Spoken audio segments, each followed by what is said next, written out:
Salut zusammen, das ist der Rufus und herzlich willkommen zu einem weiteren Gameplay-Commentary. Endlich wieder mal. Obwohl, ich habe heute, als ich mal aufgestanden bin, so gegen die halbe 12, ja Ferien, danke, bin ich auf YouTube gegangen und gefunden, ja, was gibt's Neues? Swiss Gaming 1 Tool mit Mr. G. Hä? Was Tool mit Mr. G? Keine Ahnung, nichts gewusst. Was geschaut? Naja, also, es hat, wie gesagt, auf dem Kanal von Swiss Gaming 1, den habt ihr in der Beschreibung unten sicher mal, könnt ihr mal auschecken, wenn man so will. Der bringt ganz amüsantes Zeug. Einer von der Ground Crew. Ja, ich habe nichts davon gewusst und zuerst, ja, verschrocken kann man nicht sagen, aber überrascht und so. Aber das zählt ja eigentlich nicht zu unserem Upload, weil wir haben es ja nicht wirklich uploadet. Also, ja, ist gleich etwa eine Woche gegangen. Achtung, riesen Fail. Nachladen da.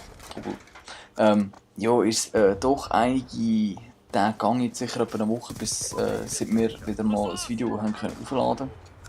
Leck, wir haben schon lange nicht mehr gemacht. Wir sollten wieder mal etwas machen. Und jetzt ist 4:30 Uhr morgen. Also wenn es nicht ganz passt, dann ja, wisst ihr warum. Hey, kommen wir doch einfach zum Video, oder? Also im Hintergrund sehen wir eine Herrschaft 6 gegen 6. Das ist das, was ich eigentlich normalerweise spiele. Gameplay, der Anfang ist relativ, ich würde mal sagen, defensiv. Nicht unbedingt campen, weil wenn du weißt, dass viele oder einige Spieler die durchkommen, dann wartest du doch einfach und ja, ich habe halt glitscht und ist doch logisch. Wenn du dir kannst einen Vorteil verschaffen, ich meine, die Map ist so gebaut, oder? Dann machst du doch da, oder? Auf jeden Fall, wie gesagt, ein bisschen defensiv gespielt. Ich habe ehrlich am Anfang ein bisschen Angst gehabt, so nach der, also bei der ersten Halbzeit, dachte ja, unser Team wird auch verlieren. Hat dann aber anscheinend entweder genug Druck können machen oder mein Team hat irgendwie gefunden, ja komm, jetzt verreissen wir die noch. Und da wird der zweite Punkt sein von dem Commentary. Zwar Team versus Solo, aber zuerst kommen wir doch mal zu den Waffen. Ich spiele mit der MTAR. Das ist, glaube das erste Sturmgewehr. Ja, das erste Sturmgewehr, das man kann, benutzen kann. Und wenn ihr das noch nicht benutzt habt, benutzt es. Es ist Hammer. Es ist eine richtig geile Waffe. Es hat so gut wie keinen Rückstoß, also Recoil ist gleich 0. Ist recht stark. Ich spiele sie jetzt hier gerade mit Schalldämpfer und Schnellziehgriff. Also sorry, aber ganz ehrlich, wer hat die verdammte Übersetzung gemacht von dem Schnellziehgriff? Hallo? Naja, scheißegal. Next. Also, die Waffe, recht geil. Ich mache jetzt das nicht so wie bei den Sniper-Videos, bei den Diamonds Are Forever für den Sniper. Dort wo ich sage, ja, geht Hardcore spielen und es hat so viele Schüsse, weil bei der Sturmgewehr denkt es mich, das ist eigentlich, spiel sie einfach ein Zeitchen und du schaffst die Goldharnung. Aber jetzt bei den Sniper ist zum Beispiel bei der ersten, bei der SVU ist es doch, würde ich sagen, hilfreich, wenn man weiss, okay, man könnte da übrigens kein Plan, mit dem ich bekommen hätte. Ich habe so viel früher geschossen und ich habe getroffen. Aber scheißegal, Black Ops 2, wir kennen es alle. Aber eben, es gibt nicht wirklich Tipps, wie könnt ihr schneller Headshots machen. Ja, Ziele für den Kopf, geile Sache. Und das andere, das Einzige, was ich kann sagen ist, wenn ihr ohne Perks und ohne Aufsätze spielt doch am besten wirklich mit Drohnen, Konterdrohnen. Konterdrohnen ist wahrscheinlich wichtiger, weil ihr habt kein Ghost, nichts. Wenn die Gegner nicht wirklich wissen, wo ihr sind, kann ein Vorteil sein. Weil ihr werdet ja keine Schalldämpfer haben. Aber sonst, viel mehr kann ich nicht sagen, ist eine richtig geile Waffe. Ich empfehle sie euch eigentlich. Ich finde Iron Size eigentlich ganz okay. Also Red Dot oder so braucht man eigentlich nicht. Und ja, darum würde ich sagen, kommen wir doch zum nächsten Thema. Und das nächste Thema, wie bereits gesagt, ist Solo vs Party. Ich spiele 95% sicher Solo. Leider. Hey, da komme ich in Games, da bekomme ich Kämpfe. Dann joinst du, gell? Denkst du, okay, Scoreboard, also da der Punktings da, ich spiele immer Herrschaft. 180-21. Sie haben Hunde, Swarm und Blackbird ist gerade einer reingerufen worden. Geile Sache. Ja, ich habe so Bock gegen die zu spielen. Ich verreise jetzt sie anscheinend, dann machen wir ein Comeback. Entschuldigung. Das ist ein riesen Nachteil, wenn man Solo spielt.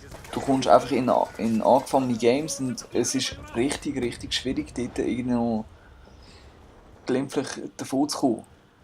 Klar gibt es auch die Games, wo es dir dann gerade passt, aber ich finde, es ist, also wenn ich das für mich so sage, es ist so in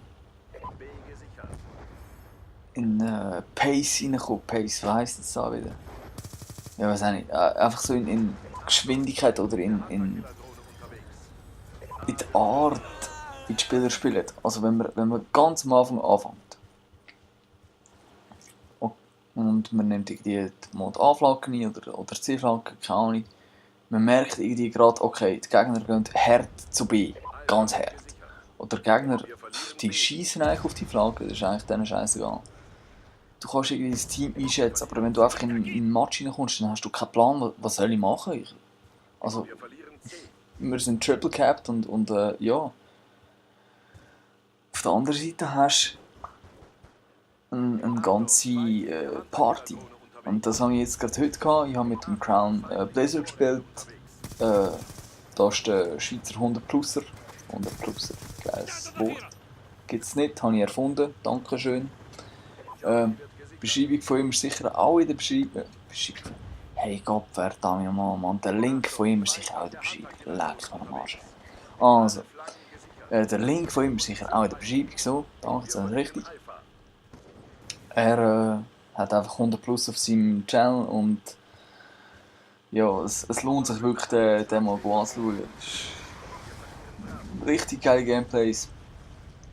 Und heute hat er eben sein 100-Abo-Special gehabt und hat uns angefragt, sprich G und mich. Und ich konnte, Mr. G hat das Fest. Und ich konnte zocken. Und es war echt geil. Ich habe mit der Crown Crew gezockt, wie jetzt schon einige Mal. Und es macht riesig Spaß. Das Problem ist einfach, wenn du Spieler hast, die können gamen, also weißt du, wo das Gerät so in der Hand haben, nicht auf dem Kopf, dann wird es richtig schwierig, zum irgendetwas zu reissen. Ich habe vor 2 Wochen oder so mit der Crown Crew gespielt. Ich habe in einem Herrschaft-Game, also wie ihr jetzt so seht, habe ich 9 Kills geschafft. Nicht mehr, 9 Kills. Warum? Alles andere ist mir vor der Nase weggeschnappt worden. Ich bin nicht hässig, aber das ist einfach, wenn du gute Gamer hast. Wenn wir jetzt sagen, ich sei gut.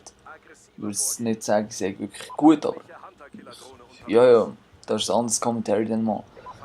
Aber wenn du einfach starke Player hast, dann ist es extrem schwierig, um ein gutes Gameplay zu holen.